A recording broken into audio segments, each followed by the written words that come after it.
Welcome to the BJ Show. Let's rock and roll.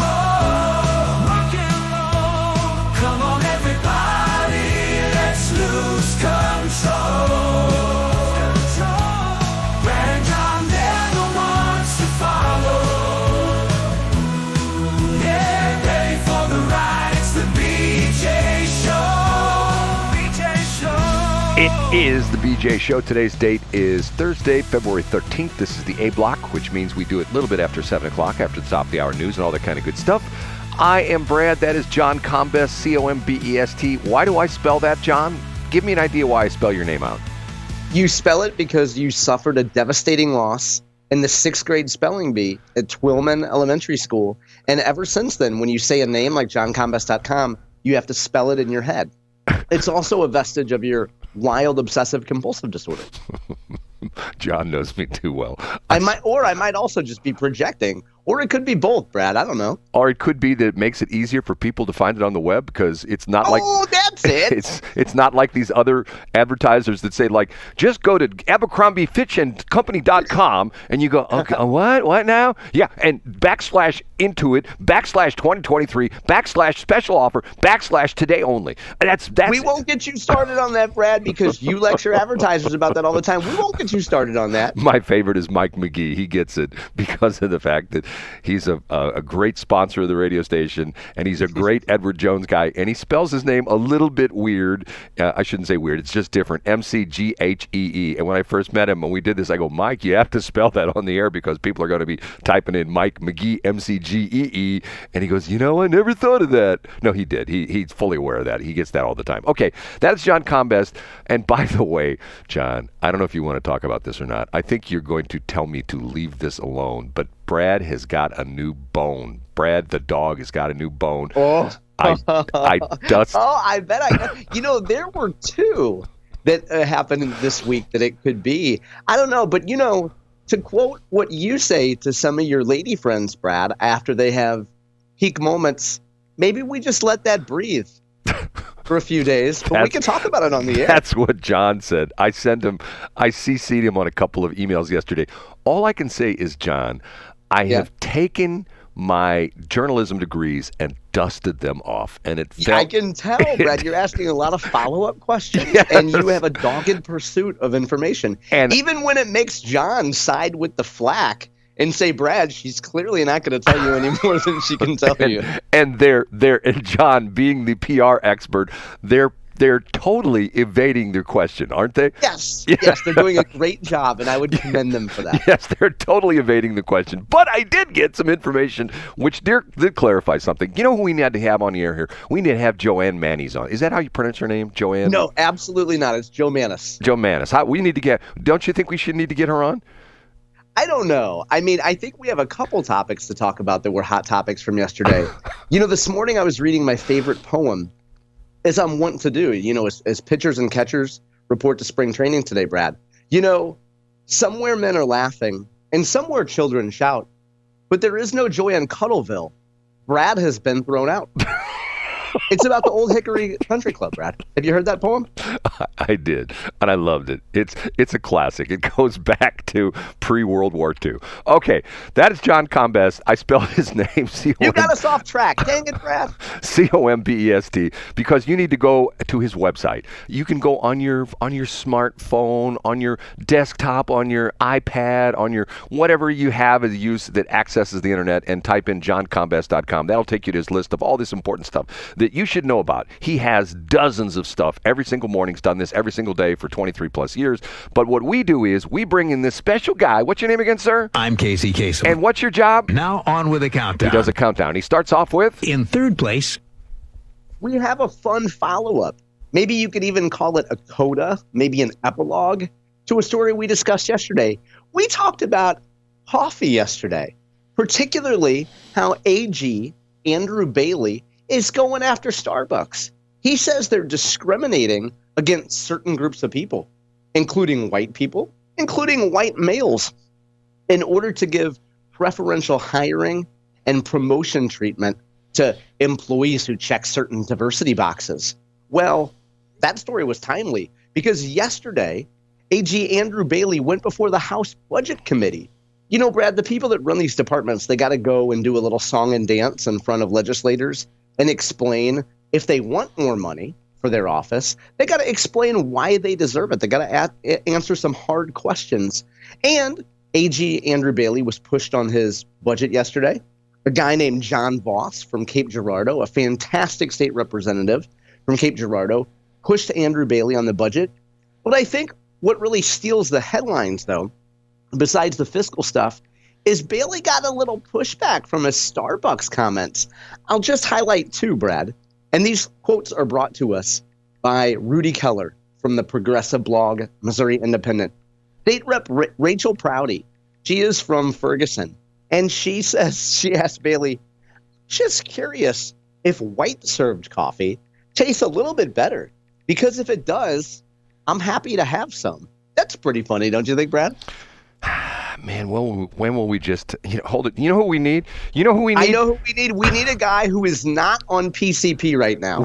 I mean, he might have been in 1991, but he's not on PCP right now. We need the voice of reason. Where is he? Oh, man, I can't find him. Hold on a minute. What do we need again, John? I think we need a guy. Reginald Denny, the guy that was dragged out of his truck and a group of men threw bricks at his head and kicked him. You remember? Do we have a No, we probably don't have Reginald Denny. Who do we have? Just want to say, can we all get along? Can we get along? We have Rodney King, who puts it in succinctly in a very few words. And I hired him on Cameo, and he's going to be standing outside Mid-Rivers Mall Drive. I'm not going to tell you where, Brad, but there's a very popular main drag called Mid-Rivers Mall Drive, and he's going to be standing out there the next time there's a meeting there. Brad, let's put Rodney King aside for a second. Also want to highlight a quote in that story from State Rep Aaron Crossley. Now, Aaron Crossley is one of the strangest characters in Jefferson City, not for personality, I'm sure, but because he is a white male Democrat. Like, they should put those folks in, behind a glass case, or at least in a zoo, so we can see that they still exist. But he's a white guy from Independence, and he pushed Bailey a little bit, and he wants to know, hey, what other private companies are you suing AG Andrew Bailey? He didn't say this, but it's like, you Republicans say you just want to leave businesses alone. Why are you suing companies that are making their own private hiring decisions? And he being Crossley, also wants a breakdown of AG Andrew Bailey's office staff by race and gender, just to make sure that AG Andrew Bailey is practicing what he preaches, So I guess the real point, Brad, besides the particulars, the Democrats can't stop AG Andrew Bailey from doing anything.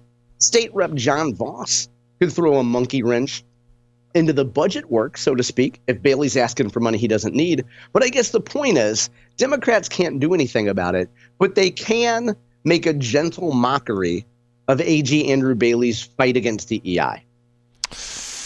I have to be honest with you. I think the problem we have with these attorney generals, a lot of these, if you look at most of the attorneys who go into government, who are like a lot of the representatives and senators and things like that, they come from a part of the legal system that is called the prosecuting attorneys, the district attorneys.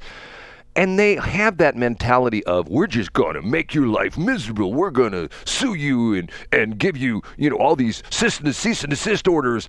Why can't we have attorneys from the public defender's office? Because they're the nice folks. They're the people that try to show that even though little Jimmy got caught with 3 9mm guns in his car and a half a pound of cocaine and $30,000 in $100 bills, he's really an upstanding citizen. He's a good boy. He didn't do nothing. Yes, those are the kind of people we need, don't you think? I love public defenders. I really do. I don't know. The problem is, you've documented how sometimes at the St. Louis County Courthouse, the elevators might go out. If you got some limp wrist public defender, they can't climb 2 flights of stairs, Brad. They're going to say they have a medical condition.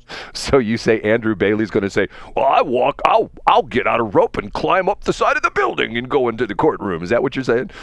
Well, to give you an idea, when he was describing the hiring situation yesterday, he says, if I can use a military reference, we have way too many privates and not enough sergeants.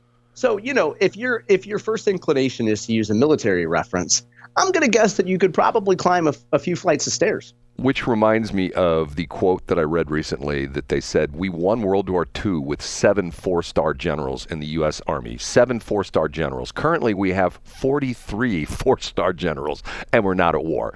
Do you see a problem with that, John? Do you see what's happening? No, Brad. I see that we're giving away stars to people who have been historically disadvantaged. And I know that from your perch of white privilege, it's hard for you to relate to that, but the rest of us can. As a man who is 1% Senegalese, and I'm talking to a man who's simply Mocha Java, I refuse to be spoken down to. John, I am still amazed that you did the 23andMe thing. I would think that you would be the kind of guy that would never do that. You know what I'm saying? Well, I wanted to see how Irish I was. And, there's a story today that I have up, too. Speaking of the Irish curse, there's a story up about a guy that stole pandemic money, and he started a truck repair company with the pandemic money called Whiskey Dix, but it's D-I-X, Brad. So don't use your dirty mind. John, like Dixie. Yeah. I would think that a lesson learned by Senator Warren would have been enough that when she says she's Indian and she took the DNA test, I think that would cure a lot of people from taking the 23andMe test. Don't you think? No? I think so. Okay. I think so. Hey, you know who's got some great DNA? The subject to story number 2. Up a notch to number 2. Brad, I'm going to preface this by telling you that I have not listened to this full interview, so I can't even pull out the key gems of it. But today I have a link to what's now called the 314 podcast, and it's a brand new podcast from the producers, the directors, the creators of STL Magazine, St. Louis Magazine, and that is your friend and mine, Sarah Fenske. And she sat down with former Governor Jay Nixon. According to the summary, I have a link up to the summary, and I have a link up to the actual podcast, and I have a link to the Apple podcasts. According to the summary, she sat down with Jay Nixon and covered the future of the future of the Democratic Party, which I think would probably be more apt to be described as the downfall of the Democratic Party in Missouri ever since Jay Nixon has been gone. Challenges that Governor Kehoe will face. Also, apparently Jay Nixon talked a little bit about the Ram settlement money. Jay was involved. Gosh, Brad, you remember back in the mid-'90s, Jay was Attorney General when we went through a bunch of rigmarole early on in the mid-'90s with getting the Rams. So he's intimately familiar with that whole thing and his career as a lawyer. So Sarah Fenske, Jay Nixon, 314 podcast. Have the link up today. Haven't listened to it, but I think listeners can go in and pull out some gems for themselves. The people in St. Charles County don't listen to that podcast. Oh, because they're the 636. That's right. What's the other new one? 357 or something? What's the other one? 557. If you want an example of a new local number, 557, I'm sorry. If you feel that you've done someone wrong, you can call 557, I'm sorry, and apologize. And I gave that number to somebody who got mad at me yesterday, and I said, I know you don't feel right about this situation, but just call 557, I'm sorry, and just apologize to me. Go ahead. You can do it. And they actually called it, and they texted me back and go, that's sort of cool. That's how you got your free lunch refund, Brad. There you go. I knew that there had to be something like that. That wasn't when it comes to on-air secrets, I don't know. We probably got to just get into story number 1, Brad. Let's do it. The number 1. Down in Springfield, Missouri, KSGF, Mornings with Nick Reed. U.S. Congressman Eric Burlison was on. And Brad, he was talking about the big stories of the day, like, Doge and Elon Musk. I didn't watch the Elon Musk and Trump press conference, but apparently it was a doozy. Burlison's talking a little bit about Doge and the relationship, and also what the Freedom Caucus in D.C. is doing to try to just cut spending, not just cutting waste, but really looking at some of these big programs for the long haul and thinking about how do we rein in some of the spending. And then Nick and Eric got to the end of the interview, and Nick's like, hey, we're just about out of time, but what did I see about you being on some sort of committee where you guys are looking at secret files? Boy, Brad, talk about burying the lead. With all due respect to Nick Reed, I would have opened with that topic. It turns out that Eric Burlison, you'll recall he did a lot of work on UFOs and the other acronyms for UFOs. But Eric Burlison has been appointed to a special committee. Eric says that there's very few members of Congress that are on this committee. they're going to be looking at the JFK files, the RFK files, and not RFK Jr., the original RFK, MLK. Brad, they're also going to take a little gander at the old Epstein list, huh? What do you think of that, Brad? So a lot of controversies, even 9/11 is going to be one of the topics that Burlison looks at. And I was thinking, Burlison's probably used to people seeing him around town, in Battlefield, in Springfield, at the store, coming up and saying hi, probably not asking too many questions. Can you imagine when people see Eric at church or at the supermarket, what they're going to ask him, like, hey, I know you're not supposed to tell me, but what's on the Epstein list? Hey, I know you're not supposed to tell me, but was 9/11 an inside job? What a fun committee to be on, Brad. But John, don't you think the Democrats have sort of shot themselves in the foot in this whole issue? And the reason I say that is people are doubting government more than ever because of the whole Hunter Biden laptop thing. Remember? Yes, I agree totally, Brad. I agree with you. When you had 51 high-level government officials and former CIA people and stuff like that send a letter, that Hunter Biden laptop is Russian disinformation, when at that point when they had drafted that letter, the FBI really knew that, what's so crazy about that, just step back a minute in time. All they had to do to verify that was a real laptop, it would have been super simple. He's got his emails on this, and the people he sends emails to, they just call him up and say, hey, did you by any chance get an email from Hunter Biden on such and such a date? Yes, I did. Can you send that email to me? And they compare it to the one that's on Hunter Biden's laptop. How could that be faked? You know what I'm saying? I know exactly what you're saying. Well, not only do you have Hunter Biden, which, is political, and a lot of people probably turn that story off, but we don't need to look any further than COVID. I mean, you and I have discussed it at length, but think about normal people who don't have any interest in politics can look at COVID and be like, man, they really lied to us about all that stuff. Remember, there were that you can still go back and watch the View quotes when Whoopi gets upset because somebody says, well, even if you take the COVID vaccine, you can still get COVID. And she goes, no, once you get the COVID vaccine, you can never get COVID again. I'm a guy who had 2 vaccines. I've had COVID 3 times. So, Whoopi, take that. You know what I'm saying? Take that, Whoopi. Take that, and you Whoopi. Even drove to Belton, Missouri for it, right down Missouri. That's further than you even drive to go get new license plates. I drove 250 miles each direction times 4. So you figure I drove 1,000 miles for 2 COVID shots because I couldn't get them locally. And once again, I was good, being a good doobie. Do I look like a DS right now? And let me, you know what a DS is, John? Yeah, is that someone who fillets? Oh no, that's another DS. No, a dumb something. Got it. Yes, exactly. I'm the DS. Okay, John. Next break. Can I just get clearance on this, because I want to make sure you're not upset with me about this. I have to talk about my there's 2 topics you could be discussing here, Brad. It's a coin flip. Okay, first off, let's talk about my journalistic expedition yesterday. I love it. I love it. And I will play the bad guy role because I think you should probably let it breathe a little bit. Okay, but more importantly, when I forwarded you my emails, did you go down and look at my signature block? Oh, I did. Yeah, absolutely. Because you had to be respectful. You had your pronouns in there, Brad. I love that. But not only did you have your alphabet soup of degrees, but you also had your pronouns. Why, when you're dealing with certain people, it's to the point where they throw their initials. Matter of fact, I knew a woman once who was a nurse, and she told me, and she was very serious about this. She says, the person with the most letters after their name wins. And I go, what do you mean by that? And she was a BSN or what is it? A BN or BRN, or what is the bachelor?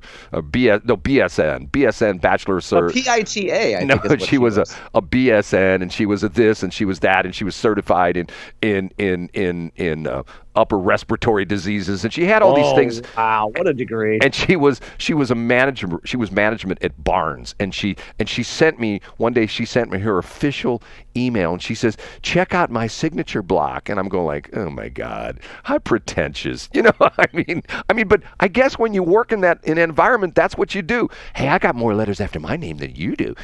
Yeah, but it holds no value among normal people, I don't think. But maybe just in a specific professional context, it's the way to say, hey, Listen up, I'm better than you. But the interesting thing was the lady who I was dealing with yesterday, her degree means nothing in what she's doing. Did you see what her degree is?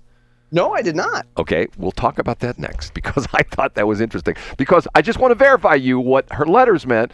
And once I verified that, I would say, okay, what's she doing at KWMU? Okay, here we go. We're going to take a break.